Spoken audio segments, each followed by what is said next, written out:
Ju njohim me përmbledhjen javore të lajmeve. Kjo është Radio 7.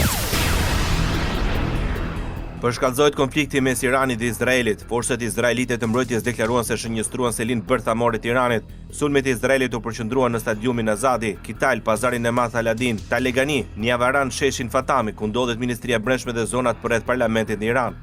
Merret ushtria izraelite goditi një avion ajror iranian që furnizoi me karburant në aeroportin Mashhadit, në atë që pretendon të jetë sulmi me rreze më të gjatë veprimi që ka kryer që nga fillimi i operacionit të saj. Kryeministri Benjamin Netanyahu deklaroi se Izraeli vrau shefin e inteligjencës së korpusit të Gardës Revolucionare Islamike dhe zëvendësin e tij.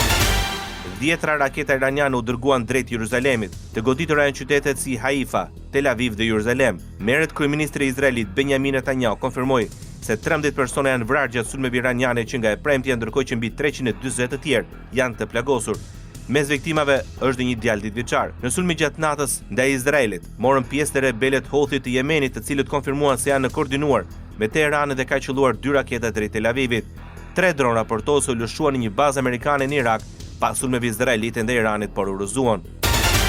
Kryeministri Benjamin Netanyahu deklaroi se forcat e mbrojtjes së Izraelit goditën shumë rënd objektin për pasurimin e uraniumit në Natanz. Shkatruam një sasi të madhe hedhësish, nuk ka rëndësi se raketa ka rëndësi ka sa edhe s'kan, deklaroi Netanyahu. Ai njoftoi gjithashtu se iranianët kishin mira dron dhe shkatruan gjysmën e tyre. Kryeministri nuk përjashton mundësinë e eliminimit të udhëheqësit suprem të Iranit, Ayatollah Ali Khamenei. Sipas Netanyahut, kjo do të jepte fund konfliktit dhe nuk do ta përshkallëzonte atë.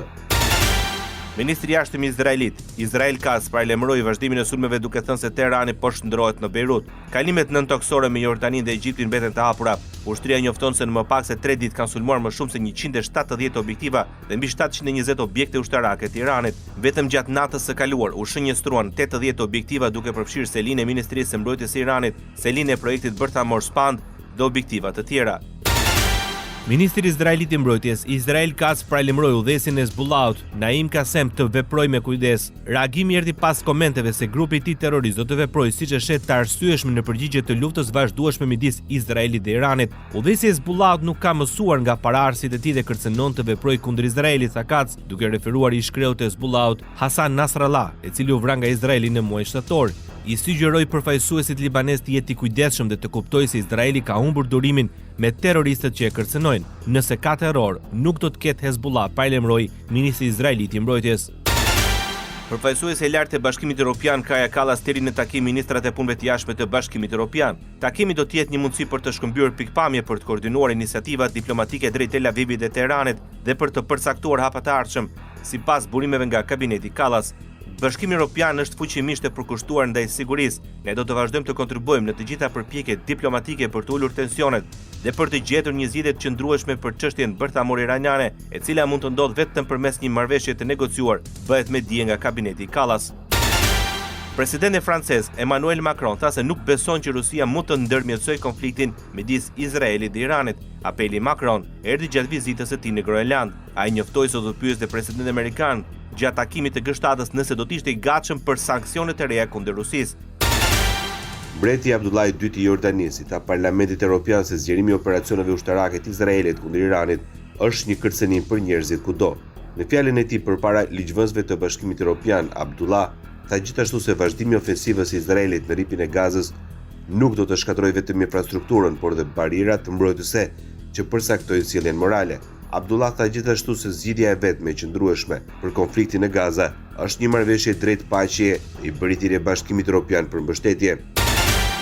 Liderët e 7 shteteve më të industrializuara në botë, G7, u takuan në Kanada me synim të gjetjes së një gjuhë të përbashkët për luftrat në Ukrainë dhe Lindjet e Mesme. Pjesëmarrës në takim ishin liderët e Shteteve të Bashkuara të Amerikës, Britanisë, Kanadas, Francës, Gjermanisë, Italisë dhe Japonisë, si ata të Bashkimit Evropian.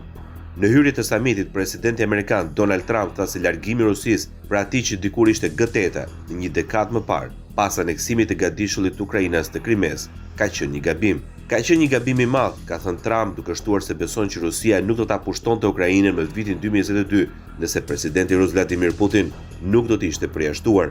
Putini flet me mua, ai nuk flet me askën tjetër, nuk është i kënaqur. Trump ka biseduar të shtunën me Putinin dhe ka sugjeruar se lideri rus mund të luante rol ndërmjetësues në mes të Izraelit dhe Iranit. Presidenti francez Emmanuel Macron ka hedhur poshtë ide duke thënë se Moska nuk mund të jetë negociatore sepse ka nisur një luftë kundër Ukrainës. Turqia kërkon nga SBA të ndërhyjë për zgjidhjen e konfliktit Izrael-Iran. Presidenti turk Recep Tayyip Erdogan pati një bisedë telefonike me presidentin e Shteteve të Bashkuara të Amerikës Donald Trump duke kërkuar veprime urgjente për të parandaluar konfliktin midis Izraelit dhe Iranit. Presidenti Erdogan përshëndeti deklaratat e fundit të presidentit të SBA-s Trump mbi zgjidhjen e konfliktit midis Izraelit dhe Iranit dhe theksoi nevojën për veprime urgjente për të shmangur një katastrofë që mund të përfshijë të gjithë rajonin, tha në një deklaratë presidenca turke. Presidenti i Shteteve të Bashkuara të Amerikës Donald Trump kërkoi nga Irani dhe Izraeli të arrijë një marrëveshje. Sipas tij, falë ndërhyrjes së SBA-s së shpejti do të ketë paqe mes dy vendeve. Irani dhe Izraeli duhet të bëjnë një marrëveshje, do të bëjnë një marrëveshje ashtu siç detyrova Indinë dhe Pakistanin. Në këtë rast, duke përdorur tregtinë me Shtetet e Bashkuara për të rikthyer zërin e arsyes dhe mendjen e shëndosh në bisedime mes dy udhëheqësve të shkëlqyer, të cilët ishin në gjendje të ndërmerrin shpejt një vendim dhe të ndalonin luftën, shkruan Donald Trump. Kreu i Shtëpisë së Bardhë, ndër të tjera, shkruan se gjatë mandatit të parë ndaloi një rikthim të konfliktit ndërmjet Serbisë dhe Kosovës. Përfshirja e Shteteve të Bashkuara të Amerikës në sulmet mes Izraelit dhe Iranit do ta çonte lindjen e mesme në një konflikt më të gjerë. Paralajmërimi vjen nga përfaqësuesi i Bashkimit Evropian për politikën e jashtme Kaja Kallas. Kur bëhet fjalë për përfshirjen e Shteteve të Bashkuara, atëherë kjo patjetër do ta përfshirë rajonin në një konflikt kufitar, dhe kjo nuk është në interesin e askujt. Dhe nga telefonata ime me sekretarin amerikan të shtetit Marco Rubio, ai theksoi gjithashtu se nuk është në interesin e tyre të përfshihen në këtë konflikt, tha Kallas. Shefi i diplomacisë europiane theksoi se tani që bisedimet mes Shteteve të Bashkuara të Amerikës dhe Iranit kanë mbetur pezull, Europa ka rolin e saj për të luajtur në mënyrë që të mos e lejojë Teheranit të zotrojë armë bërthamore. Ajo shtoi se diplomacia është zgjidhja e vetme në këtë konflikt. Presidenti i Shteteve të Bashkuara të Amerikës Donald Trump ende nuk ka vendosur nëse ushtria amerikane do të ndërhyjë për krah Izraelit në konfliktin me Iranin. Mesazhi vjen nga kancelari gjerman Friedrich Merz, duke folur përpara ditës së dytë të takimeve në samitin e grupit të G7 në vendpushimin malor kanadez. Merz tha se padyshim nuk kanë marrë ende një vendim nëse do të marrin pjesë apo jo në sulmin ndaj Iranit. Një vendim ka të ngjarë të merret në të ardhmen e afërt, shtoi kancelari. Merz pati një bisedë 20 minutëshe me Trump, takimi i tij i dytë ballë për ballë me presidentin që nga marrë detyrës muajin e kaluar. Presidenti amerikan Donald Trump u tha ndjesëve të tij të lartë se ka miratuar planet e sulmit ndaj Iranit, por po priste për të parë nëse Teherani do të braktiste programin e tij bërthamor, raporton Wall Street Journal. Trump thuhet se po shqyrton një sulm amerikan ndaj Fordos, një objekt nëntoksor i pasurimit uraniumit në Iran. Udhëheqësi suprem i Iranit, Ayatollah Ali Khamenei, hodhi poshtë të mërkurën kërkesën e Trump për dorëzim pa kushte, ndërsa presidenti amerikan tha se durimi i tij kishte sosur. I pyetur nëse kishte vendosur nëse do të sulmonte objektet bërthamore të Iranit, Trump tha, mund ta bëj, mund të mos ta bëj. I may do it, I may not do it. I mean, nobody knows what I'm going to do. I can tell you this, that Iran's got a lot of trouble. Ushtria amerikane ka grumbulluar forca në lindjen e mesme ditët e fundit. Një shkatrues i tretë i marinës amerikane hyri në detin mes Lindor dhe një grup i dytë sulmuesi transportuesve amerikan po shkon drejt detit arabik. Ndërsa Pentagoni tha se grumbullimi ushtarak është thjesht mbrojtës, ai e pozicionon më mirë SBA-n nëse Trump vendos të bashkohet sulmeve izraelite ndaj Iranit. Megjithatë, mund të jetë gjithashtu një taktik për të shtruar presion mbi Iranin që të kapitullojë ose të bëjë lëshime. Irani kushtëzon negociatat me Shtetet e Bashkuara të Amerikës. Ministri i jashtëm iranian Abbas Arkagi thotë se nuk do të ketë bisedime me Shtetet e Bashkuara për sa kohë vazhdojnë sulmet izraelite. Edhe presidenti amerikan Donald Trump thiri një tjetër mbledhje të Këshillit të Sigurisë për të vlerësuar zhvillimet e fundit. Udhëheqësi suprem Khamenei në një mesazh të regjistruar kërcënon me pasoja të pariparueshme në rast të një sulmi amerikan. Benjamin Netanyahu mohon përplasjet me presidentin Donald Trump. Izraeli nuk ka pasur kur një mik më të mirë se Donald Trump, është shprehur kryeministri Netanyahu, pasi u pyet për përfshirjen e mundshme të SBA-s në sulmin ndaj Iranit. Netanyahu përgjigj se kjo varet nga Donald Trumpi. Ai di rregullat e lojës. Udhëheqësi izraelit pranoi gjithashtu koston personale të luftës, duke zbuluar se djali i tij e kishte shtyr dasmën për shkak të konfliktit vazhdueshëm. Duke komentuar mbi Iranin, Netanyahu deklaroi se rënia e regjimit iranian varet nga vetë populli iranian, por theksoi se Izraeli po krijon kushte për të ndihmuar ata të arrijnë këtë.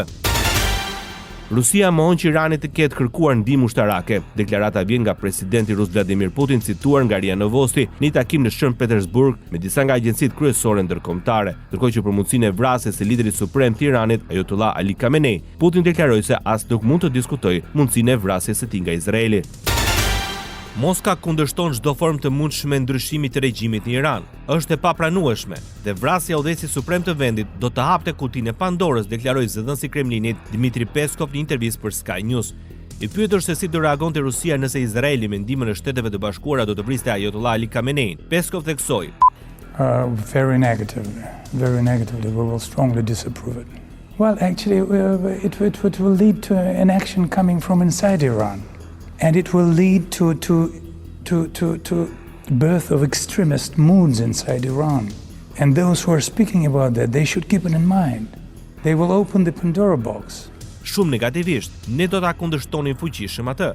Kjo do të çojë në një veprim që vjen nga brenda Iranit, do të çonte në lindjen e atmosferave ekstremiste në Iran. Dhe ata që flasin për brasin e Khameneit duhet ta mendojnë këtë, tha Peskov. Ai shtoi gjithashtu se ndryshimi i regjimit në Iran është i paimagjinueshëm, duhet të jetë i papranueshëm, madje edhe të flasësh për këtë duhet të jetë e papranueshme për të gjithë, tha zëdhënësi i Kremlinit. Radio 7, zëri pozitiv i qytetit.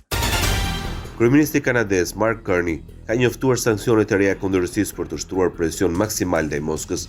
Njoftimi u bë në takimin dypalësh me Volodymyr Zelenskin në takimin e G7-s. Sanksionet e reja janë kundër individëve të ndryshëm dhe mbi 40 subjekteve nga Rusia dhe vende të tjera që i shmangen sanksioneve përfshirë flotën e hije për transportimin e naftës, shpjegoi Carney. Kryeministri kanadez njoftoi gjithashtu $2 miliardë mbështetje ushtarake nga Ottawa për Kievin dhe kjo në takimin dypalësh me Volodymyr Zelenskin në G7. Na duhet mbështetje aleatëve tanë dhe faleminderit për paketën e ndihmës ushtarake sepse ajo është e rëndësishme që ushtarët tanë të qëndrojnë të fortë në fushën e betejës, ndërsa Rusia të jetë gati për negociata paqe, deklaroi presidenti i Ukrainës Volodymyr Zelensky në fillim të takimit të G7-s. Kryeministri kanadez njoftoi sanksionet e reja kundër Rusisë për të shtruar presion maksimal ndaj Moskës. Njoftimi u bë në takimin dypalësh me Volodymyr Zelenskin në samitin e G7-s. Ndoqët për mbledhjen javore të lajmeve. Kjo është Radio 7, zëri pozitiv i qytetit.